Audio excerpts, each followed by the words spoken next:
discussion here no last week, you know. Yeah, the brand the final part, you know. Na it was last week, you know, yeah, shas, you know.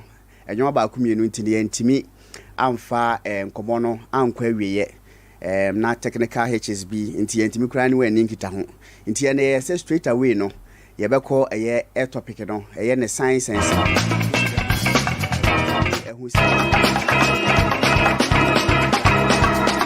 ba ye kasa topic abembo no tofa ebia last week 2020 program na ne hu se de topic increase ye kasa topic ye condition bia anase ade bia oba afafuro na nyinse na nkoto na wodiem na akoto ye see afre bi fallopian tube na akoto awode ne nchen ba bi ya eno no broni kasa ehia medical attention because ye threat to the oba na wonyem no eno na nra sorry last week did hu nkoma na we say this week ne yeto aso na yetimi ehu se ne esi den etie na doctor Gideon Ba last week went to me and join same issue of technical HSC went to me and join here and tiende watwaye our studio her life Dr. Mafon so be join here as usual Zoom from Sciatica Research and Treatment Center or East Legon and afi dachi hema amadoka so have see our day health news of the week you know e de bebre na answer na ebe to aso ma menka say sam komo ayedi we nyina na healing point we de bre of Saturday bia no 21st clinic the sciatica expert na afa hoka ya de bre Saturday anopa bia bo anopa no krukosi no ndu na afi enam radio stations elko eduo no over 20 radio stations so ana sa adwumade we na mam repair me this radio stations na hodo ni nyina no edin ebetutu bia enopa ho so esanso nam Sompa TV ewo multi TV decoder no so emfa se bia wunyanya Sompa TV ewo multi TV decoder no so na se bia o scan ye o rescan ya che e ban sa hu silver TV a umia so a ebeba Sompa TV se okoho no ma obehwe sa adwumadi we live na afei Sunday eye adechie 7 p.m. to so asan so ahwe sa adwumadi we so repeat enche bia no ma mini kan ma Dr. Kwaba na menhwe se de na pom density doctor yemo Akwaba e de ba healing point so yeah senior that's nyame adom me ho ye pa okay dachi hene amadokas doctor what to say nyame adom bia boko na all right okay na health news of the week health news of the week ni de e do so pa na emom de di mu akotene no na ye ba be kasa afa ho me fa djuma de we so chia Sompa tiefo nyina Sompa 98.9 FM na Sompa 93.1 FM wo Kumase ye chia obi biara wo gibre na otie ye na wo hwe ye wo TV ni so health news ni de bebre na na ba emom de mu ye ba be bonu tofa Dr. Henako Labi oye principal fertility specialist of Medifem ena ma yeti asese ye wo nyeme bia ye ka ye ho anasa ye de ka adwumadie ho a e ma ye fertility no problem bebre eba ho na ye hwe fertility ni mu se na ya ohaba mu na emema emu 40% eye emema omu na ya omu wo sa ehawe ya bebre na omu kasa ye ma no na emom na omu wo sa ha but entisa 40% no efri emema no esan se bebre na ehye bebre na enso enom nsa bebre na yeden ehye okay kazo omu no wi omu o kazo se de bia na yeze we twaja to no wi okay bebre na enum wi na bebre sam tawa and that is the devil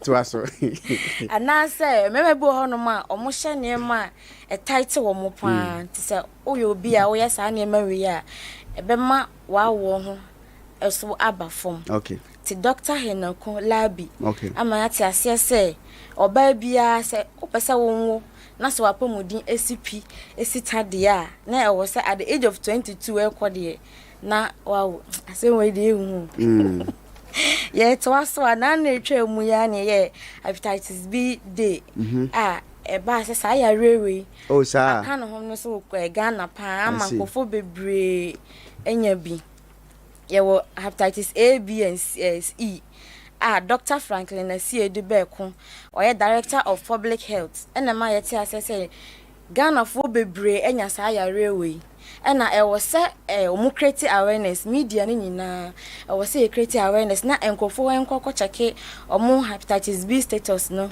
because ebu o ma no wo saa yare mba na wonim se ukoya na se wo hu se wo saa yarewe se ne be ya obetimi ahwe ho na wo fa nkoma afoforo ena omu vaccinations wo ho no ma obetimi akwakowo se ne be ya obebo ho ban ya unya saa yare no nti doctor Mayati asese saa yarewe ni die I can't home so power or my immune. So say you're very careful. Now you go hospital. And na say oba and I say bema unyina say udu adolescent stage na and never say be a wamutu mu obema wana oba won bi enu bi aba ho na say won say unna body say afu enti say oya awofo na hu say oba saa nema we nyina ba na se hu se onyin a e wo se oka ho ben no se ne be ya obehwa na onko prepare no ho enkonyenyim emma o ha bebre emma wo so nti doctor emma yetia se Dr. George Owell Amponsa oye Ashanti Regional Director of Health Authority NYA amayati asese se oye abrante ana abaya na se wusisu na hu sa nema we wo ho a ana se wo hu se yare bi ana de foforo bi aba nipadwanim na se wo nti ase a obetimi akọ hospital na akọbusa nurse ni bia wo honom se ne be ya undi wa na hofo achi na wonkoti ade bi a we kwakoye ba ko di ohaw abre wo ho nti se wo ho na hu sa nema we nyina e wo se uko hospital na uko cheke ena mese Sandra Dankwa enso ma yeti asese e mani bebre se omu hu sa na ma na hu se udru adolescent stage na ebi wo hono ma ne sex drive ne e very high ana se wate se obi ni oba ne be ma bi ada nti opese ono so onko kanhwe se na esitie nti se sa nipa we no na wofo ambam ana se ne school teacher na obi oben na ambam a wakofa oha bebre a enyenyin senkwa na emum yare enso obetumi akokofa ama no nti me se Sandra se e wo se parents nyina no omo pay attention to omo enkura na omo nya omo duru sa stage no na Dr. Danjuma Faisal enso amayati asese gofo bebre ekoto spectacles hye e wa abra omo nko hospital amom diagnose omo se omo wani yare nti se ukoto spectacle ye medicated one e wo se wo hospital na omo check answer ebi wo hokra na na ni nye ne ya but no akwakoto spectacles a ye medicated no wahye no wasa kofa yare ama no ho nti Dr. Danjuma Faisal ese enu kwan se ye saa na ma na emom se ye pese ye hu se yare bi abayani mu a ye nko hospital rather than se ye be kwakoto spectacles e oha bebre ebebre yo ya da se da che hima na yete ne nka no live on Sompa 93.1 98.9 sanso nam power 97.9 o Accra Connect FM o Takra de Dynamite e wo Takwa afei Radio Rainbow de e wo Sehwiabo so de bi so e ho na Winners FM wo wanchi ana Wiase FM wo Asta FM afei Ajenkwan FM ewo Tichman Fabia FM ewo Nkranza Naija FM ewo Adwira omunyina no efa dwumade we life brekum no eye Kechire FM enso fa sa dwumade ama omom ho nyina nya bi etie so ukọ go so a Success FM e da fa sa dwumade we life ama amanfo enya bi etie YouTube no ukọ hodma Sompa TV ukọ YouTube ana o search Sompa TV Sompa na SOMPA Sompa TV YouTube no benya ye ho sanso na Sompa TV Ghana ewo Facebook ana Sompa 93.1 FM ewo Facebook okọ 21st connect ye pages ni nyina hodo ewo Facebook no so still benya ye program yi ahwe ne live mamenko Dr. Nchen na menko mana kwa ba na yemfa discussion and share so na ye wo be 20 minutes ni yemfa finish the topic no na yembie phone lines na question bi e ka mu last week no etiefo ne ahwefo entimi amba mu no na omatimi dia bana Dr. Etimi asanso aba mu biu na ye de science no anu ye nyina no e de abro Doctor memo akwa ba biu yeah okay ye kan say em say Medin kan abo topic no tofa ediama last week di hu komo bebre ene ade na mom na think say de ebeka mu pa na ehia ene say de na be ma obi ehu topic no say de wanyanya na de esi topic na aba na akwam you de medase na machi atifo nyina so mpa ne de ufa ba bia Sompa fa ba bia Sompa say adwumaden na muguso a moye sure na 21st kan so ya jima tumu de da nti mo bibia no say amanfo tie pa till last week man timi ambala but na me tie mo sure me follow mo nti say ya ka kwanya obi fasunya ne nyina ya kan dodo na me say maybe mo cry frame ya kire say we station no program but no questions ni bi ba I want me and friend it me be mo cry di nkomo e wa kire okay ma ya cheche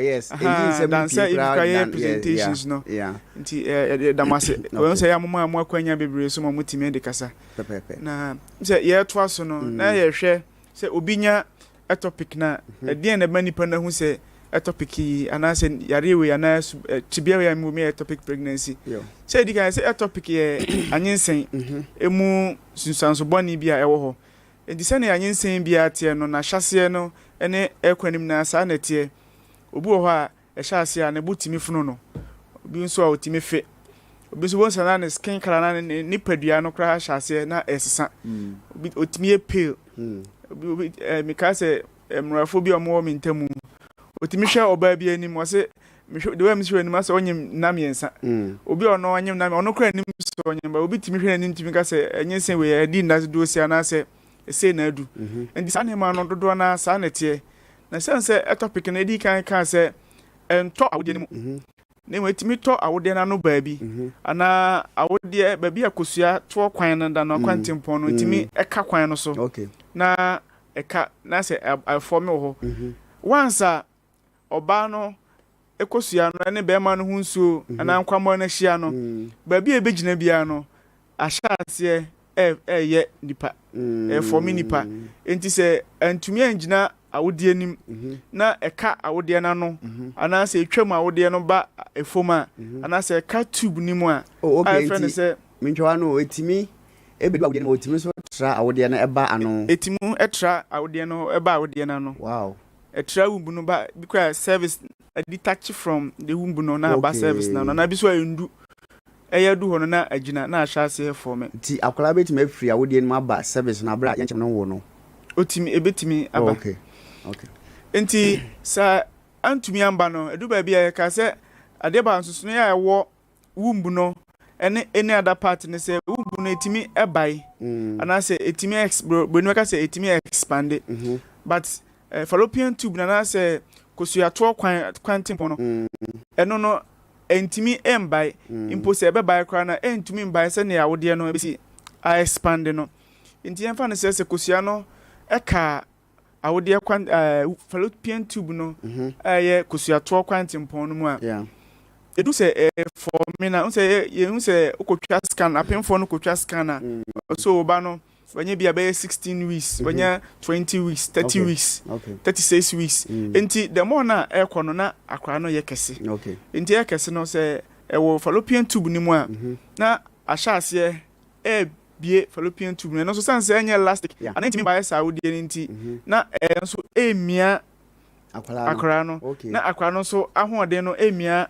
tube no enti etimi pai okay enti droben no ana tokuro na akra na kodam no akra na ye kese no omia eye sa emia se na betimi ba mo no enya baabi ato okay na akra no so wo kira no no so na akra no so na tube no so ntumi no so bomoden se be compress na so etimi ama kwan ama no wo hwe de da tv so ya wo hu se akra no etimi ama tube no mu abie na yeso we betimi apae o ebetumi apae na ya mprepi no from 6 to 16 weeks and then say bosome baako ekosi bosome 9 no tra bosome 9 say na de owuo nti na no menua ne kan say life threatening condition ya de etimi de ewuo eba say pae na say ye ntima hwe ne ya ko fanson so bebre ba na etima ma menu kra frim na enti se ne minim se ahwefo no ehwe e wo TV no so enti se du se na se ya momoden antu anamon tentema na akofa yene Abraham ame no afi yehwe sunsanso no so bia na se sense ni bi so a obi bi ho a moja timi tu no because tubu na ebre enti ema moja timi tu ma ame no obi ana se ne moja tuo no si de obi de ba kese pa ebi so de ba as a sport na se ba kuku kakra na atwitwa enti so wo bi sa no so a moja tu a ebetima ba ne se ebia na enyanto ho na ectopic pregnancy obi won so na yase sanse entumi nto awodie no ntiama na yase ne sisi no etimi we ne pa nti bon se abibia no nya se misisi ontumi nya na hwe ontumi nante etimi kura ma ebi mutimi ebu adwudwo egu because at emia no ne pelvic ne sisi no ba bia kusua no efa anase awodie no ano ne nyina no ema ahwo pressure eba ho na ama ne sisi ade enso aba afetimi obi nso yemre obi kura timi ekokoma nti obi a onyo so ho na mikokoma obi anase timi etatai ene nti asusanso anyense mu no bebre na ewa obi won so a onya susanso bi ase enya nyini a ohun susanso ba ohun se onyim but onim se nyense na amenyim no ectopic and I say normal pregnancy nti obi ka se na ye be dan hu se we media na ye ectopic pregnancy and I say so kwa pomden the only place I will be to me aye pomden aso ye and so hospital otu ho na wu ye wo other hospitals enye broni de before so mo mfidie a etim de nhwehwemu e wo ma omafa afuru emu nti wo kwa na edikan ye hwe odwonso na ya hwe se dwonso no ebeche se bia onyim ana se wonyim na onyima na ehu se ne ya refer ko twa scan na yehu mfi nadodo a nyinsen na di nti obi ho a o twa scan no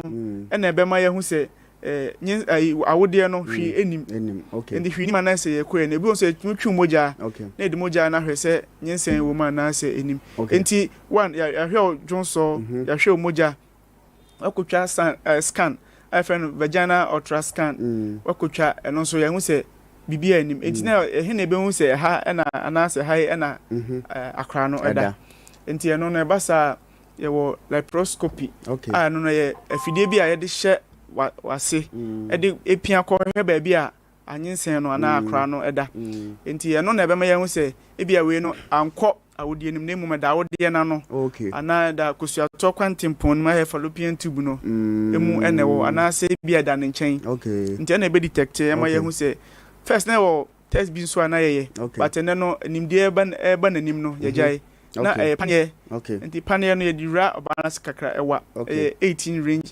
needle gauge needle nti eno na ye dira na ya hwe moja na eba ya no moja na ewo mu no akroti ana se abobo ana se normal moja ne womana se ne kala no kra den etisen ndi sa ne mani na ye kwan yitimi diagnose se nipa we enya ectopic pregnancy doctor Binchwano na ectopic no ne diagnose kra na nye simple sa se de normal pregnancy diagnose yes simple no okay na so ya na ya obebiwum sa u go through sa test na endoscopy ne sa needle one ya na ema ya na betimi amu okay mama ma Dr. Mafu Akwaba se wadwen live from East Legon American House via Zoom na ono so our contribution a wode beka ho kwasa ye beko phone lines on encha I think say a lot of questions bebre ho no betimi aboa ma yensa etimi aka answers no na one question am pese Dr. Medema ene say ayana nkofo bebre Dr. Mafu so ya crowd wa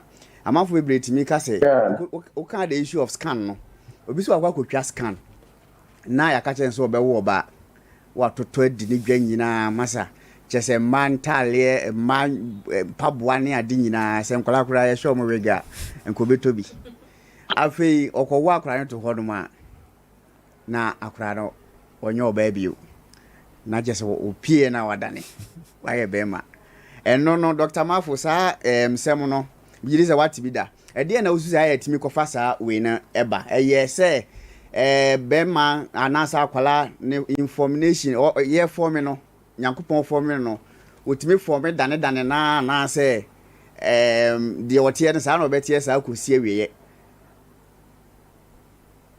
Okay, I na normally in paint, the cancer before now, so be one. There will be war and I say be over man. Yeah, will be on my friend is normally chromosome abnormalities. And I say they are chromosomes and I detected. Now, you can't say chromosomes, it be a can or ninkusu ahụ na say chromosomes ya nso ebi eka be man nso ne hunsuo no a ene oba ninkusu ya ne ba bi di asiemu no na de tie ne se yewo x na yewo xy na oba bia no ni chromosomes no x na oba man nso no etimi oba ma de ne ye x or y enti be man ni release x and I say be a ultimate release y. Now the year can say x no age na ho no e ma ba and y so age na ho no so ma be ma eti oba ne dey always be a no dey ne x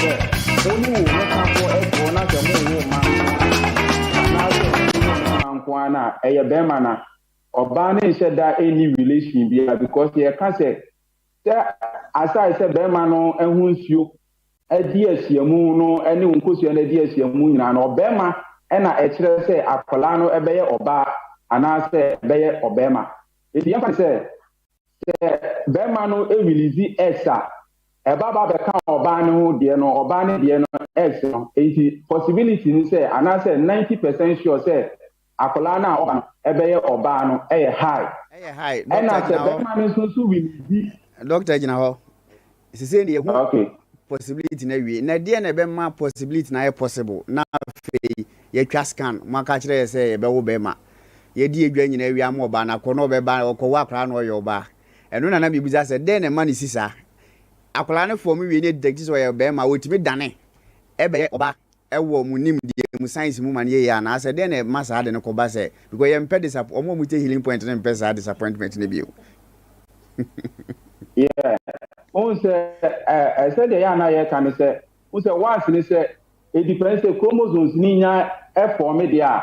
There's no way say a bit me a change. Okay. But I am paying you a bit depend on nipa ultrasound na ye the amount. A bit you crack I say onipa be hu ni say e bia or your ba but going forward na no over central scan no over say na fe the gender and say the hu no are different. Oh, okay. But normally, if you want to say chromosomes linear you see together, that is all.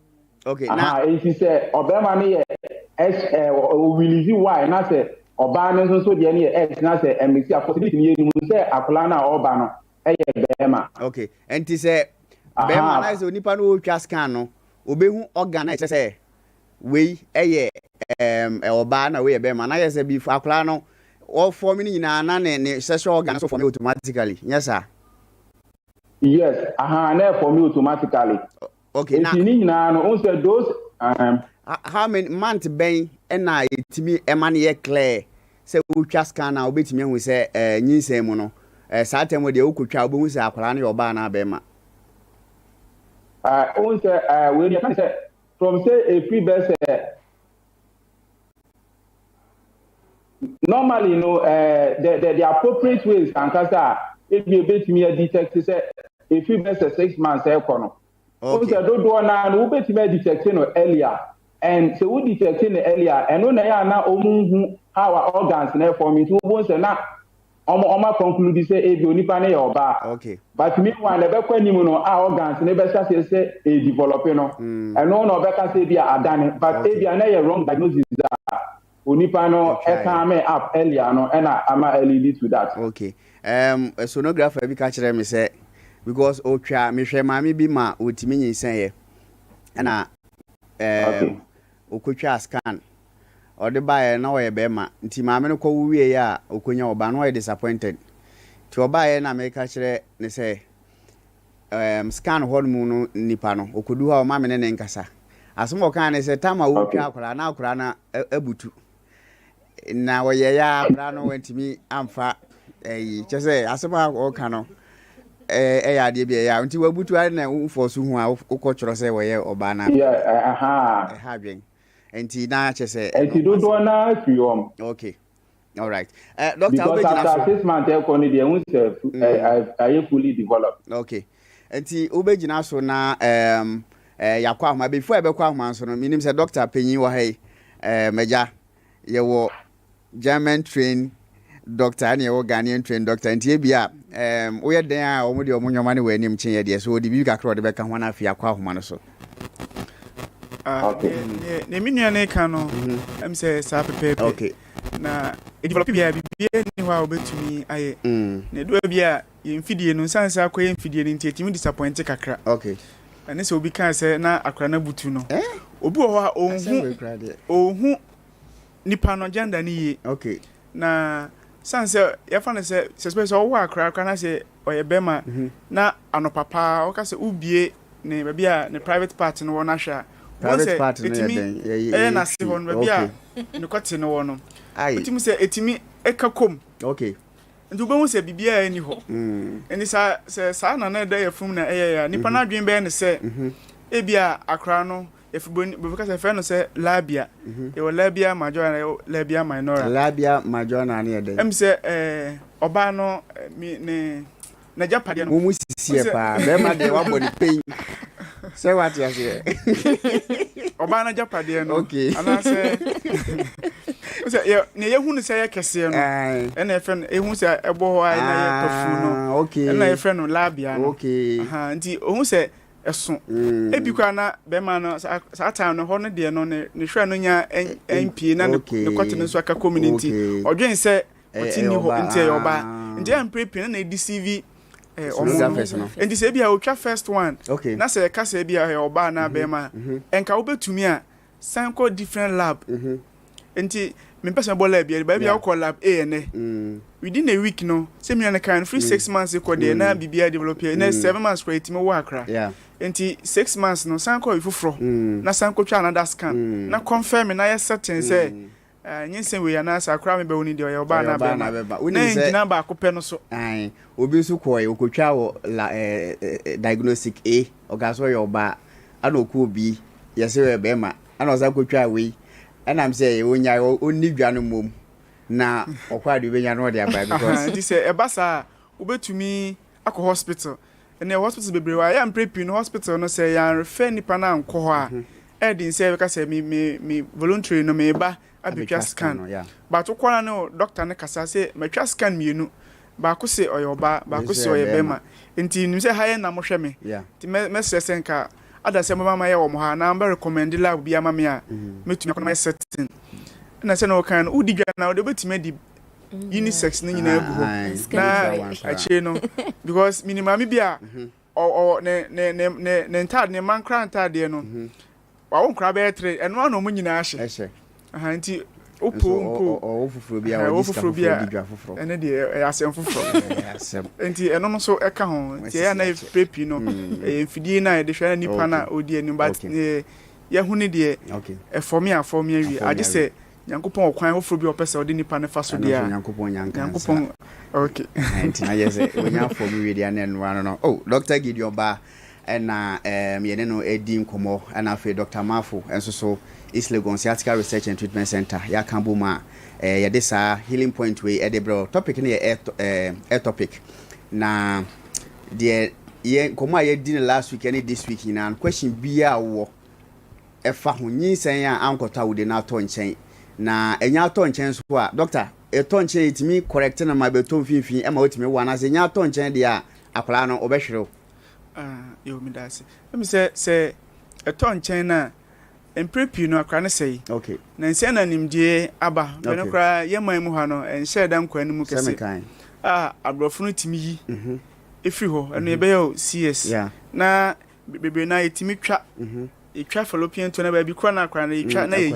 okay na e de akọ tube fufuro mu okay na bi abata emprepi no enye yi okay but yeman mu ha de dodo na yese no nti ye ba ne treatment na ye wa hodo mienu okay ye wo de ye be mo oduro okay adro no besei anyensen no okay na eko ba ya mprepi ne nuro de no ya na wonsunsanso bebira timi ma etwe anyensen kra na wawo eko akiri kakra okay nti impedo na ye ya na ye advice say you go to the surgical way. Okay. Surgical way no so you will do. Okay. You back over. You am say MPP but say you catch no na a hwefo ne atiefo enya entiase ni enti you back ye pai na ye yi na ya pam. Okay.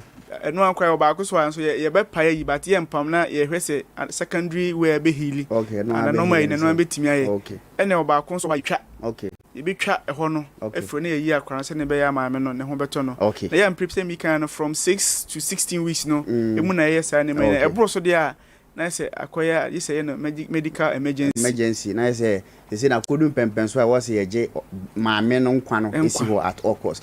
Dr. Mafo so be a topic or come we near any century we are. Is there a possibility so bit many same be one? Because we one of the questions I know say for me musakro mbedi hu yaw. Mako many say bibi ntino minya topic no just say akwada nchen.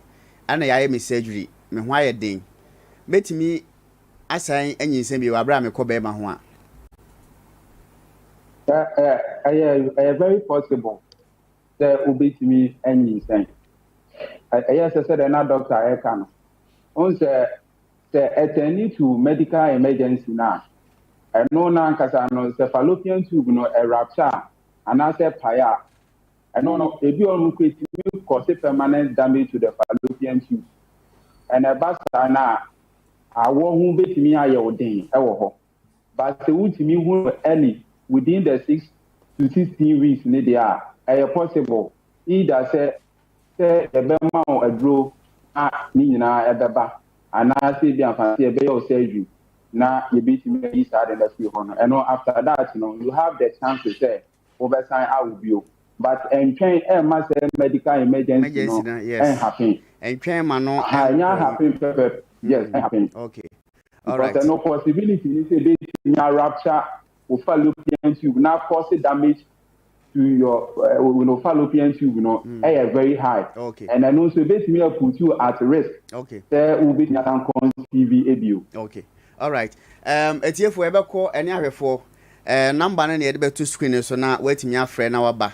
So baswa we question be a war efa nyi saying akoto nchen ehun a topic.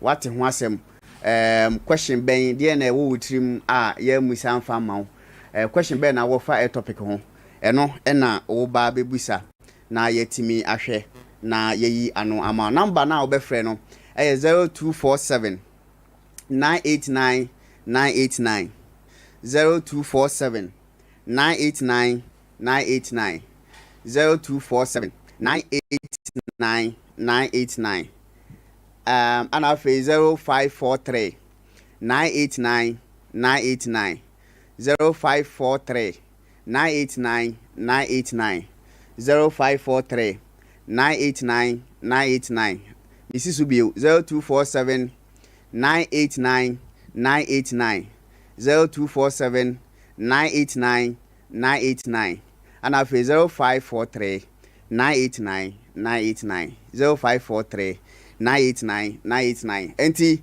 say be ko ni first question be kwa Dr. Gideon, second question koma Dr. Mafo nti ye be wi na je say ye hu se ne ye obi abesi yi ano esiafa. So first call am ba che odi ni be bia okasa free Bacho your friend Jenna. Okay. The kasa free cannot Kumase tanoso. Bacho All right. Bacho etio. But the question is say na doctor we say na 2 years. It's essay. And the question is say 2 years no say because I would not be any more na kwana koda ejana e no ma ngon ti ase. Okay. Ma unsa doctor boni trinko na afi o chro nti obeyi ano e de ma. Mbacho odi ni baby akasa free. Hello. Bacho odi ni baby akasa free. Hello. Bacho odi ni baby akasa free. Se uhwe TV no na ofra na wello TV no kra me ntie TV no uti a be delay be hadwen. Okay. Bacho odi ni baby akasa free. Yes, actually. Na mamenyem Okay. Say for me that I say me here bed rest and you want to leave. Okay. Na me kwa me nim se me nyam but me ko hospital no doctor say me nya ectopic. It is for me operation. It's the operation no no after me yam je na me say yam je me and all my me graduate me talk about 4 days. It's what is charge me no. O yi me ba esie no. There 3 days time I started to me bleed in a clot form. A yi ba sa for 6 hours. It's in a different hospital. The choir is almost a baby in to see okay. And it doesn't mean say na a twins na ba kuna koda baby na say and about so eda womb ni ya na say because as at now no doctors no quarantine the how is it say so the next year bleeding for 6 hours no and you are saying wow so no crap bleeding in that so bank account and na me that bed mo sa for 1 week here is na you me say that hospital no and the dam papa means me she say no wo hospital wa na say wo fie ye yi me abafie but means no so ho anansa ne de kwa me ko check up say try no akwala ni a wenya 10 weeks 10 weeks so, which is 2.5 months anisa so no what that so stable and okay it's means that bleeding about for 6 hours now so no me that bleeding no baby is free. Okay. It doesn't mean that twins na ba kuna that the code of fallopian tube na very intelligent question. Operation so amanye. Okay. Doctors mienu wa ha omu nyina be che sa question we afa say air topic no obi timinya air topic at the same time no asan so anya right pregnancy na in case e bia nkola na ye triplet na say twins are very intelligent question pa e benya time pa na yi ano. This reminds me of last week question obi say so obi nyama bia menyem 1 week 2 weeks and 1 month metima sa anyem bio na ge say akola ba ko edi 1 month na ba ko so wa sha se a obobo ba na but we din ba bia ka say free okay e ba jo etio ba jo wala ide so okay we din ba bia ka say free okay TV for no Bajo di baby akase free. So me please be. Bajo etio. No area for some. Bajo. This is a D nim. I know my operation. By 3 times, 4 times no I know most seen it. I now quite say 1 time over okay. And naturally, Mrs. Sanenumi, I know I aqua bema. And Namensiasem. Okay, all right. Doctor, I noted it down. We got a doctor Gideon question directing to know. Obey Yano Damo. But you didn't baby out as free. Hello. But you didn't baby out as free. I was here for my free more quick. Okay, but you. But so, Obia Shammy was saying, let me boom is my hoya. Bear 4 months in it. Ubu is a winner menses, all right, but Obia Shaw I was winning. But today, dating is and never a year, a cabe, it's me pound bay week. Na father. And you when you say your month of July, June, about date bang. June. I know it's actually May, no May about 22nd. Okay, May 22nd. But be one, February, no, April, no, but midday time, and she started 1st May. And a buy. And I were June about 22nd. See July, we are 22nd, and some ban about 30th. Okay, my was a doctor, they calculate out to Honti. Normal. But so what hospital ko say nyanyi sen de ana wa ko lab bi amoma we say nyanyi me nyan ko honom de okay obekọ but before obekọ no so na doctor nso yi won sem na no why eno na betimi aboa me hu say yes na say nyanyi sen but odi ba bia okasa free odi ni ba bia okasa free okasa wo from pa Hello. Hello. Let's 21st. I 21st clinic ni healing point ni. Me pass almost the other one. I wo radio so any TV so. Me pass me so me bra. We bra and emma. Now you don't bra member. Me some say esen ka eba all right. E ma fra bank kiti ani fufu. Nti we bra emba ye. O say ai. Na wo mfie say. O say Wo mfie say. What do you feel say? Me pato say good. Ma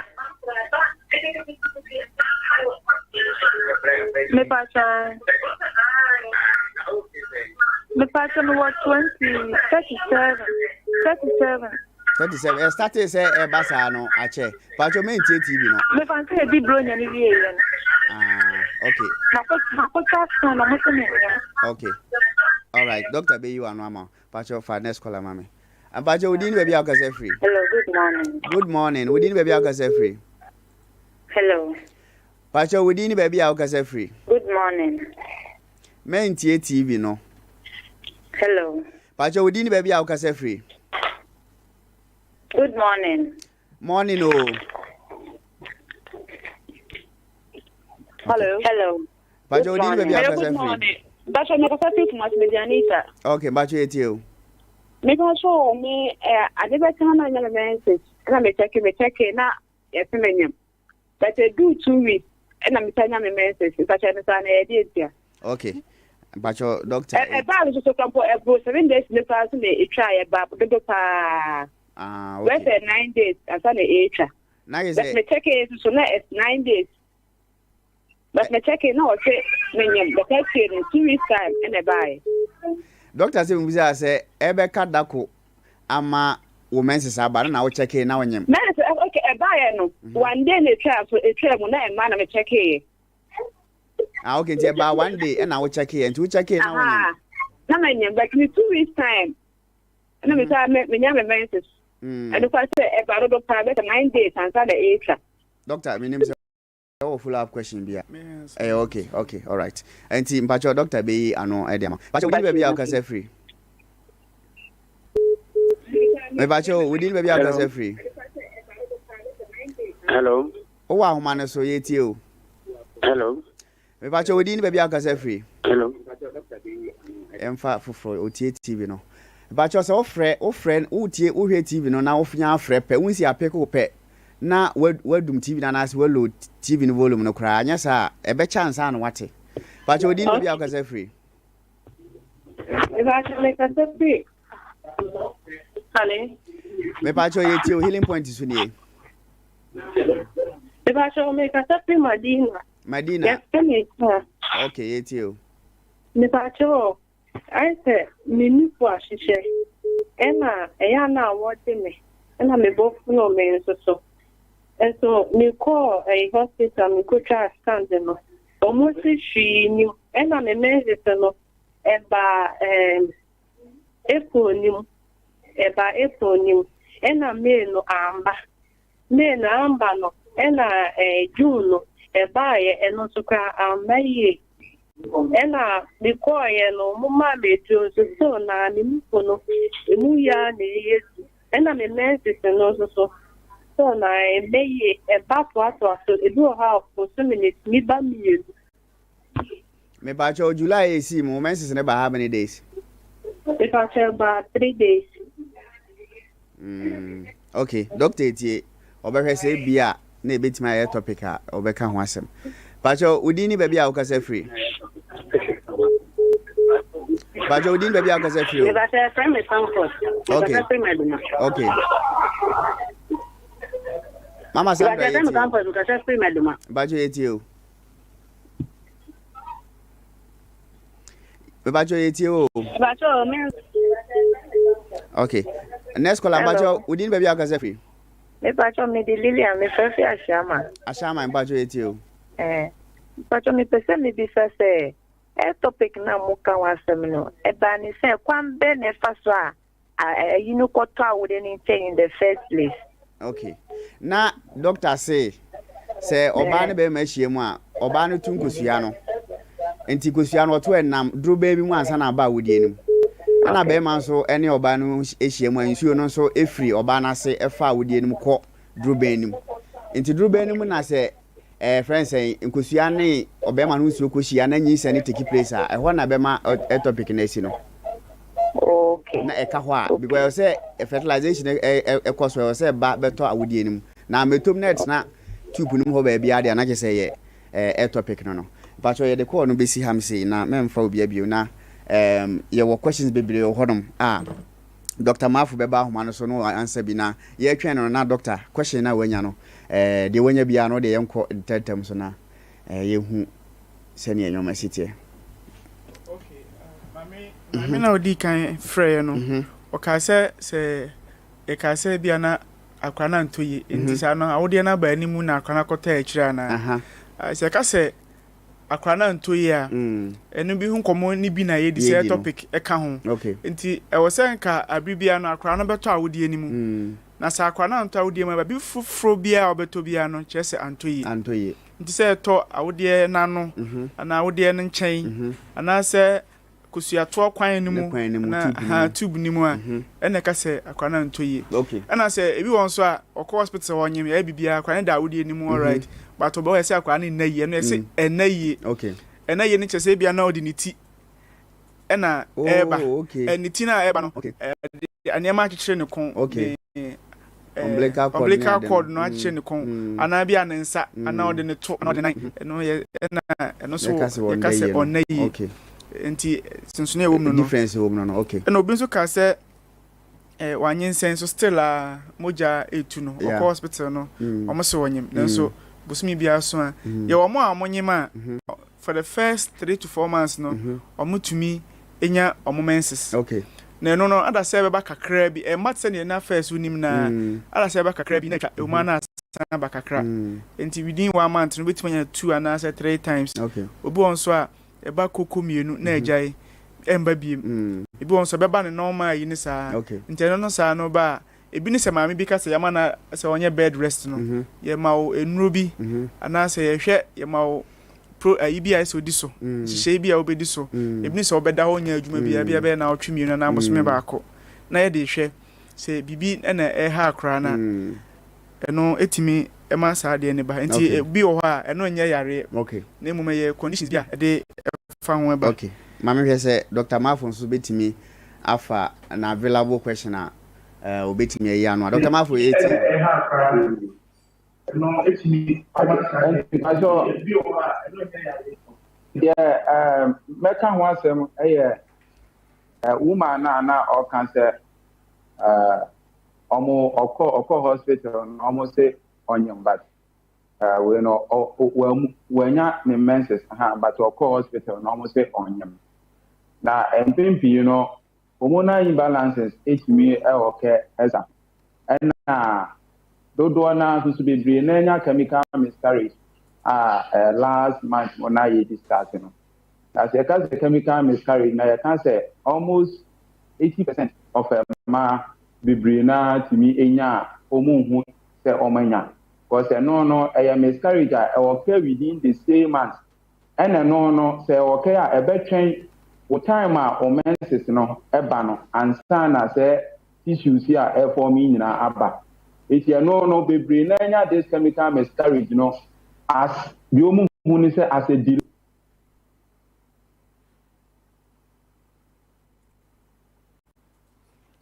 Okay anti doctor to asoma your ham say what say twen doctor say obetwa na say nti say na eminu ane ka no say ebasa onya sa chemical miscarriage na what happen is say kusua no time say na ye ne ka ma me ka say obetime obi fallopian tube na ye ahodo mienu okay ba ko benkuna ba ko nifa okay nti ti ma say bosumi we ne wo nifa no na beto kusua no de to so bienu na ne wo benkum no abeto nti beto ma say bosumi we no eto no na bibi nti antumi ama okay am for me eno so a sperm bi ama na atwen ama bosome foforo aba ana abro bi 25 days iko na ne wa da side nso yi kosua eba nti the same time hormones no pese say this time na say me ba abonten ana me tu kosua na kosua ne ba enti aba na ma we no so ase na no so abeka ho enti etimba say saa month say ma me kro no na nipa na obehwe ni ya saa bosome no ne moja tu na be different ebu ha ba ni tuntutututu e san so ba bebre but eba no normal days na so na etwa na ni nyina agyae nti obenya signs and symptoms no say wafa from beginning stage no na so na enye bibia akura bi anim nti no tumi e course sa na ma no bebre I think the question we na mo benya time ma chechire mpa yi maame na or bed rest this here now we say ya diagnose or a topic na ka so me surgery no say there be onye at the same time no as we hu ni say anase ya diagnose no 17 year say a twins as I akola ba ko de woda wodie no all right ah no the scan be just why okay was ba ko so da fallopian tube. The question is it me ko ba say oba ba ko at the same time wonyem abako akola ba ko na wonyem twins na bia triple ba ko eda oye ectopic na ba ko so ye normal pregnancy and ebetime sinisa ebetumi esisa name before I can say metime can be for the fence pelvic inflammatory disease enti yare atimi ewo ne awodie nimu anasa awo ho ne ma ewo nipadie nimu enti se koba se akra no dem a na yare no so ho a ebia na nnuro na ye de ma me ne uso ko hospital chiro se didiye da rest this nipadua no efa sa treatments ni mu a na epese eyi bibia enya de papa free ho and the only way ebetimi aba moja prepu na moja etu ma me no enti ebetimi ba se na enye ntafo na wonyem ne mu na yare bi na woni padua ni mu na yare no ho no na de sansunsanso na nsanche no eba moja tu enti prepu no sa PID no etimi de sa moja tu ni ba abra akwanda ya funim eno akwa timi ebi mu menstruate abra na omo so enyem na ebetimi aba se ebia na anyense no ye nkra twins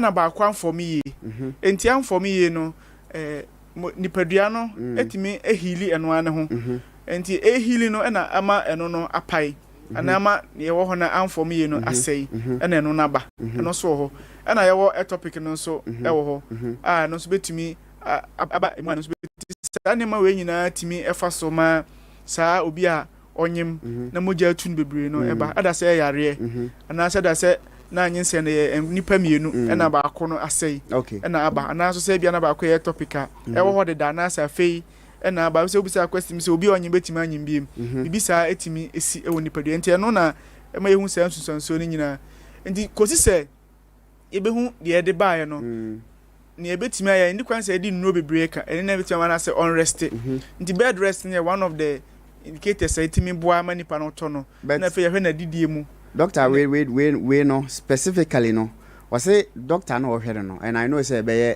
medical doctor na say be a big gynecologist wa ka say owo ectopic na womra no onye surgery ma no so osuro onye eno ye one ana echire no wasan so aye ada diagnosis no hu say akwala no ba ko da wodie no we safe ansa na pending ectopic ni timeba ho na Dr. Mafo sa condition no etimisi na no skura wadwen kire in medically no say na osika eho asemfa okay kaka metimi aka ne say me nim e bia conversation of course but the woman ne ka no na me so mi gina so na e bia me de answer the question na the tell say na doctor edi kan say e bia na ye twins na say bia se ba kwa for me ya who say bi o ho no ma ye nkosua na nkasa ovaries na nkasa no ba put me release eggs no base 2 at the same time fertilize e bi o ho so abunkum de no so etimi release egg and then if de no so timi release egg eti ni nyina no betimi fertilize at the same time but e bi na owo problem ba ko e wo bia na other tools ni mu so a and also na ho no ectopic ni timi okay. But the other one no any problem here an implantation bet me at take place. Send your beya moja 20 be free tube ni mo aba to awodie ni. It's already na nkasa no say e twins say eggs ni so to me release on both sides and also bet me at the season so ya the aba. It's already no ba ko na aba to awodie ni mo ne de e safe. But near what tube definitely no, it will become ectopic because within from 6 to 8 days after fertilization, I was say implantation, it may take place. I know now, mojatoa no every tube nimu ever talk I would be him. Okay. Then you need send it between apostle. Okay. Dr. Gideon, Mami, a futu be na ode ma no. The mekacha ni se onko so enti a futu na doctor na wo hwe no de ma no. Futu de ba kokura wa mfa. Ono ase o ye ka se yenye se adwuma no so onye wanko. Enti se na moja ni tuna se on rest no. Me gidi se one thing se enka oma ebia ye etopic ni ni ntema. Emma enya complications bebre. But se na akoye se we no ho no. E be den se ye ka se bi kra ye use ye laparotomy kra ma nipa na yesu ahwe se akra no de asay awia e be den ko wan hwe ode ade no ko hye oba na se etimi koka de obo na save no enti agin se ni nyina sa complications na omo pese omo avoid se we ni betimi anyini kakra enti anyini kakra de betimi apushi na to ba bi ene se dwebere akra ba etimi yi awode ni nyina ne akra nyina ato ho eye ehwe maame no etimi obi onyem no sa fibroid etimi yi maame no to na ye fibroid na ye free ni padua na asande akra na ato ye funu mu position yi etimi gidi se Ghana ha sa ha de mo nye bi Ghana etimi ye say nim de no ekonanim emprepi no abrofo no kra bebre na musia afia before na mo no cause they say brain surgeon kra the whole world they come up no Ghana Doctor wa enti I get 2 minutes there o bibi enti ni nyina wo white enti bia won pese enyini kakra na ebetimi ahwese ebe shift yakọ na ya twa na scan yi na ya hwese ebia de demu no ekọ ana se communications ni bi na amamoja ni etu no na akọfa ha obi ama enti o se maame no hwe ne ho ye na oti abutu no man na ye ntia e wapum den so ba mo ma ne yem hyehyɛ no se bia bibia na ene de for now onya abutre onya rehye se ne mo ye ne ho ebeto no Oh, Dr. Gideon Ba, Hidiem mo office na ukra na review health directorate wo Hidiem ahafo region ho na oye odini dwuma fancy public health ba no say yen kasa ntufo apomden ho a odis ni dwuma ho na afei Dr. Mafo and so 21st Clinic Sciatica Research and Treatment Center. Monsieur Freme Dr. Blessed Foster and dachi hima dachi hima amadoka so ebe some here with health news of the week. Nyankopon ya aduma next week ye de Nyankopon ya aduma next week. Se when tie healing point na wo ya aha ho pa ye a dumbfounding testimony a life e bin see was Sompa TV they bin see wo kasa fidie so da enti also we share Saturday anopa 9 am next week na yetime edebro sanso na dwumadi we channel say 21st clinic fa ho ka sciatica expert e ba no yare free uti beka won ase a yare bia e ha no ye wo branches ahodo bebre tema Accra Kaswa Gosu Kumase Wanchi Sunyani Brekum Techiman Takra de Koforidua Nkranza Dome afi debiso dwabo so oboase takwa Koforidua ne nkokọ onwe ya tworo na me kanye se bia me dimate na fa ye number no ne frɛ yare bia ha obi an se betimi ahwa ebetimi aboase yentimi so nhwa ye be make sure say ye be refer to the appropriate and well professional facility a obetimi handle case na ma your number no 0540 311 311 0540 311 311 0540 311 311 dog answer na beje mama sports for no atwaso no wonsem atwato na bia nchia bia wo de ma colleagues a mi say obi bisa question mi pese me fa just 1 minute na me respond 1 minute nipa ne ka se ni nua itwa na wo nanso wasan fa afuru am prepi no doctors ni bi wono mo ye sa operation edika wo na to some extent no etimi eja nema bi to ho we say awode ano no ebi kura timi twa na wayi obi timi chiche fallopian tube na no obi so ha ochiche awode na no by am prepi ni echiche ano no etimi esane nti se esane a etima ayensemfo eba ni se wantwa otwade a bibia ni ho a se bia Nyankopon se na minu se Nyankopon so nyesa onya se ochiche na se esane ebitima ma obi etimi then our question na yes oba anyama otimi sa anyinsen bia a wanyinsen 1 month ni wasan anyinsen foforo bio eno so we are no say no there in a way no Dr. Amanfo kra ya no ma en say kusuato no ebitimi to free benku na to nifa enti say one obema ahia na the same time no ba kusua no bi free benku mu ba na bi free nifa ba etimi ba say sperm no o say nka ba ko pene etimi ye no ba san say kusua na mienu nti ba ko nam benku na ba ko nam nifa ne bi di kan bia no e bia afa ba ko na ba e ba delay etimi ba ko mi say bia na wo yare bi o tube ni ba ko a we no be di kan for me alright na we no so ba but I prep no sa na mani see a wo no nyina ba the same time obi tetena de obi timi wo be na miensan chi ko nanum na wasan foforo say na ba ko no kare Yakopon ato na ba the by na dey because of nim dey nti say etoma enu scan time no I be twa bia 6 months na be twa na be unsi na mienu nyina wo nti se ba ko di 9 months kra nya hwekra no ba ko no so 7 8 mo ba bi na se no so betimi awo na wo nti be otimi wo akra no ba ko so kama na ba ko se oda no so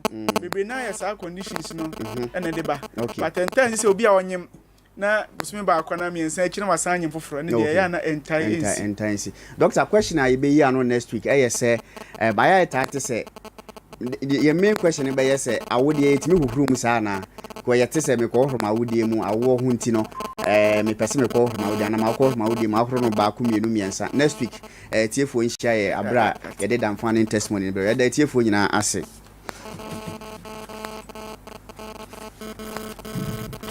98.9